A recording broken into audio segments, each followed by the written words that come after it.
El fondo cósmico de microondas es como un eco del Big Bang, una radiación que nos habla de los primeros momentos del universo.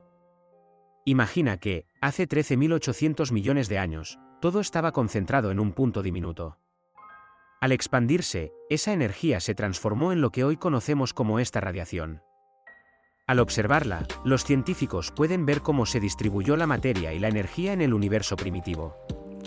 Es como una fotografía del pasado, que revela la temperatura y densidad del cosmos en sus inicios. Gracias a esta información, entendemos mejor cómo se formaron las galaxias y cómo ha evolucionado el universo a lo largo del tiempo.